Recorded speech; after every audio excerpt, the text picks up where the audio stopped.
Good evening YouTube, so I'm back here with another video, and it's just another video for Nikki here, or Nikilith, and today we actually got her multipliers, and I want to talk about it a bit, because now we know if she's going to do DPS or if she's going to be a tank. So let's just jump into it right away, and let's talk about her. Now, first of all, I still think she looks amazing. I've seen some comments saying that she's not too Easter-ish, but then my argument is that Beatrix also is an Easter hero, but she also just have the bunny ears.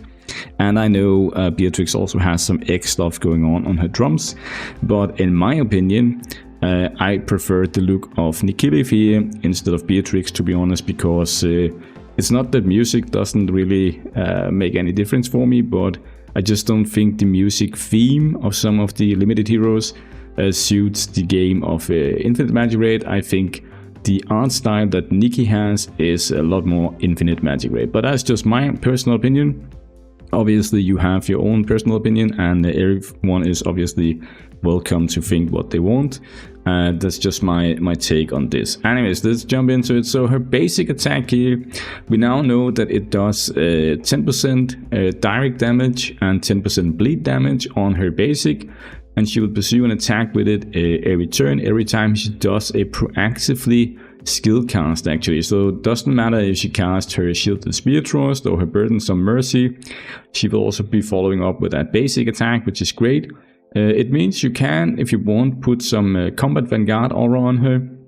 If you don't have Combat Vanguard aura on your Bleed team or your Resonance team, you can definitely put that onto her, because she will be using her basic attack all the time. So she will have a 100% uptime of the Combat Vanguard aura, because when you're not doing your active skills, then you're using your basic attack, right? So, and it doesn't matter if she does her skill damage or her basic attack, she'll do the the first part of it is going to trigger the Combat Vanguard aura. So that is very nice to know. It's 100% uptime on Combat Vanguard aura. Let's jump into skill 2 here. 10% of her HP as a bleed damage on the 2 stages here.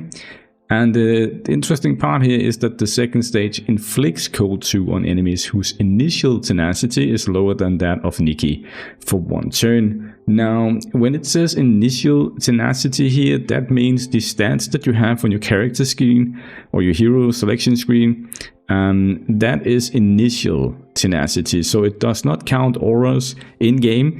It does not count any stuff that you would get in arena, for example. It only counts the stat that you have when you look at your hero before the battle. That is the stats that it's looking at. That is the initial tenacity. Okay, just make that clear. So far, I would say by these 2 abilities here, she is not going to be a DPS hero. She is a tank slash support. We'll get back to that in just a few seconds here. So her passive skill, it has the ability to increase all allies damage by 20% of her self-initial tenacity up to 24%, can be increased. Now, the interesting part is obviously the resonance one. And when she is in the resonance enhancement status, she's actually immune to CC. So she's immune to control effects. That is huge for PvP. And it also, the allies damage dealt is now increased by 36% of her initial tenacity, up to 43.2% can be increased. It's a very specific number, so we'll have to do some math on it, but I think I saw somewhere that if you have around 125% or 130% tenacity before battle, then you get these 43.2%, right? We want to go for that because we want to maximize our damage everywhere, both in PvP and PvE. So definitely you want to stack tenacity on her. And since she's not really doing any damage, because 10% of her self-max HP, it sounds like a lot, but if you take a look at someone like Blaze or even Reyna or someone like that, who also has the HP percentage damage on the abilities, they don't do any damage. Like Reyna, she does damage, but that is because she gets a 300% multiplier on her basic attack when people are CC'd, okay? So that is why Reyna does damage. She doesn't really do a lot of damage in PvE because bosses can't be CC'd. And the same goes for someone like Willa, or not Willa, but Mawilla or Blaze, right? Even though they are HP based heroes with the HP percentage damage skills, they don't do any damage, let's be honest, okay? So you wanna gear her with tenacity, you wanna gear her with HP, you wanna gear her with speed. That is the 3 stats that you wanna gear her with. You don't need any effect hit here to land anything, because the S2 here, it says up here that the second stage inflicts cold 2 on enemies with initial tenacity slow, okay? So it's a guarantee, it just inflicts it, you don't need any effect hit. So tenacity first, HP, and then speed. That is the 3 main stats that you want to have on Nikki here. And you don't need resistance either, because she's immune to CC, right? So that would only be to reduce, maybe have a chance of not getting hit by all the other CC that or debuffs that goes around, okay?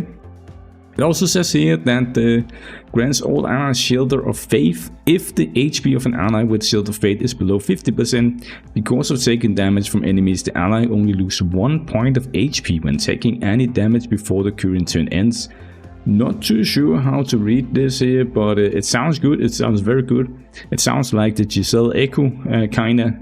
And it also says that I think can only trigger once as each time after Nikki enters the status here, every ally can only trigger Shelter 1. So it's actually every time she goes into the new status here, into resonance status, then you have another attempt to trigger this thing here. Quite huge actually, I think. It would be nice for long battles in PvP. Now the S4 here cleanses all debuff from all allies, grants them a compassion shield by 60% of self max HP, so that is why we want to give her a lot of HP, right? Up to 1 layer. Afterward, deal bleed damage by 15% of self max HP to all enemies. It's not going to hit hard, guys. I know, disappointing, but she is a tank. She is a tank slash support. I promise you that. She won't do any damage. If you make her do damage, please let me know in the comments down below and make fun of me, but with those multipliers, and no like extra multipliers like for like 300% burst damage or whatever, she's not going to do damage, okay?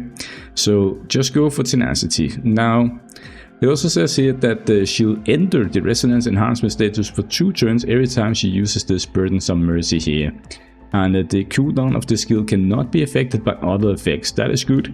It means that Marie cannot reduce the cooldown or cannot increase the cooldown, I guess, of the with her S2, cannot increase it, right? And the same with Lydia and other heroes like that. It won't work here on Nikki. Nikki doesn't care about it. You will have the, I guess, 4 turn cooldown on this one here, is my guess, because normally S4 is 4 turns, right? So let's look at her exclusives, guys. It's very nice. For every 30% HP lost by any ally, Nikki will reduce all enemies' tenacity and mastery rest by 10% and increase herself in tenacity and mastery by 20% of the reduced amount. So if you combine the reduced by 50%, maybe you'll get 20% of that, which would be 10%. So yeah, I guess it's okay. It stacks up, okay? Each enemy's tenacity and mastery rest can be reduced by 100% at most, and at the end of Nikki's turn, she will copy the stolen tenacity and mastery rest to other allies. Now, it does not say any turn duration here, unless I am mistaken here in the wolf text. So it means that like during the fight, if it's a long fight in PvP, for example, you will be able to reduce the tenacity and mastery resistance by 100%, meaning that your other heroes will do more damage. And it's going to be a bit funny, I guess, when it's Nikki against Nikki, but I will see how that turns out. They might just be trading like the the tenacity and mastery rest between them in the end of the battle, but we'll see. Now, with the exclusive 2 here, if Nikki has the highest initial tenacity among allies, which she will be because you are going to get her a lot of tenacity, at the beginning of each wave, she'll enter the resonance enhancement status for 1 turn. That's good. It means she will be CC immune from the beginning of the battle, so that's very nice. And also, she will also increase all allies' damage by up to 43.2% from the beginning of battle. Very good for trying to one-shot people. Now, the resonance enhancement status that she enters after casting the Burdens on Mercy will last for 4 turns. So, 4 turns duration, and I guess 4 turns cooldown on her Burdens on Mercy. So, maybe around, well, pretty close to 100% uptime, I'm guessing. So that is very, very, very nice, because there is nothing else that is triggering her resonance enhancement status. So basically, she will be in resonance enhancement status pretty much all the time, I guess, especially if you combine it with some other thing. But then again, it says here that the cooldown of the skill cannot be affected by other effects, so you cannot reduce it with Lydia or anyone else to get a faster cooldown, and you cannot reduce it with the emblem. So I guess it's going to be, maybe you have an overlap of 1 turn where you don't have it. It's going to be pretty much a high uptime anyways. Exclusive 3, obviously the cream to the cream. Shelter of Faith now can be triggered once respectively when an ally's HP is below 66% and 33%. And meanwhile, so that's 2 times, right? Meanwhile, when Shelter of Faith is triggered for the first time each wave, Nikki will act for 1 turn. So if you are not the fastest, and your team gets hit, then Nikki will retaliate, get her turn, and then you can do your S4 or your S2 or whatever you want, which is pretty good. It's basically like Giselle, kinda, I guess. So yeah, while Nikki is on the resonance enhancement, she will grant reappearance on the ally. Now this is the interesting part. Reappearance on the ally, excluding herself, with the highest initial attack when casting Shielded Spear Thrust. That's her S2, okay? Reappearance is after the owner casts a skill proactively, they will cast the skill 1 more time, and it will be considered as proactively cast, when it will be removed after it's triggered once. So that is very interesting here, and it doesn't say that it can, I mean, it says that it will be removed after it's triggered once, but it doesn't say that you cannot get it again, like later on in the fight. We'll have to see about that on Thursday, I guess, in the trial arena. But while Nikki is on the resonance, so basically from the beginning, if you start with the S2, and then you will put this reappearance on the ally with the highest initial attack. So let's say you pair her with Ansi, or then he can or Marie. They use the S4, they will actually do it twice in a row. And since it also counts as proactively cast skills, Marie will also use her S2, and she will also get the passive and all that. So that's huge. That's huge. And Ansi, if you use it with Ansi, for example, then he will use his S2 twice in a row, meaning he will probably activate the HP deduction part of it from the get-go. So even if you don't kill people from the start, then you are triggering the HP deduction, I think, with this one here. So this is going to be game-changing for the game. This is going to be huge for PvE and PvP. This little line here in the bottom here, depending on if it can be triggered only once in a battle, or if it can be triggered again and again and again when Nikki gets the enhancement status, okay?